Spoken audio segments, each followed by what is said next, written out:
part 2 of the values of live metrics I track in my dashboard. In terms of YouTube production, I currently have 2.1 million views, 1.2 thousand subscribers, and have produced 22,000 videos. For the amount of stock images I produced, for the amount of stock images I got approved, I use the number of stock images approved on one agency, which is currently 4,010 images. Qualifications I already mentioned in the previous part. This includes all qualifications that are not degrees or related to school, like doing a first aid course, driving license, trailer license, chainsaw license, etc. So here I have 49. And then I have 3 additional exercises I track. Now, in Guava in general, I do also track a couple of other sport metrics. I could, for example, track my deadlift PR, but of course, I can only track so many things, and if I decide to track metrics for now, then this also creates additional metric tracking work for future me. So it seems to be really important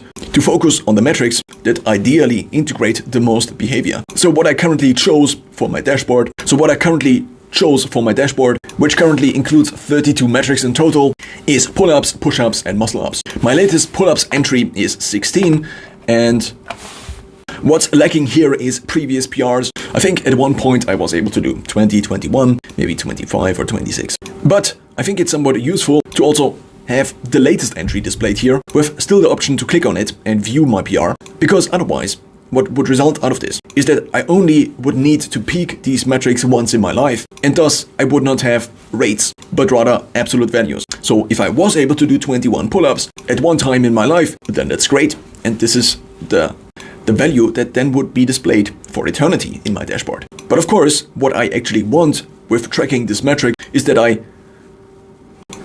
execute behaviors that optimize for the ability of doing a certain number of pull-ups. So thus, lifetime PRs, I think, need to be replaced with rates or with entries that are attempts to break this PR. I also track push-ups. Here, the latest entry is 45.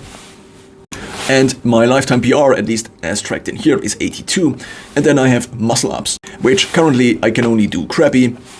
And I was able to do, I think, 10 or 11 a couple of years ago. But as of recently, the latest entry is 5 crappy muscle-ups. The benefit of muscle-ups, as well as pull-ups and less so push-ups, is that they control for body weight. Therefore, also include relative body fat to a certain extent, absolute body fat, because the height doesn't change, at least if one has stopped growing. And thus, I think muscle-ups is actually the best metric, but since my execution is not yet on the standard that would be doing a muscle-up, I therefore have pull-ups as the main metric, push-ups as a secondary metric, and muscle-ups as the future main metric.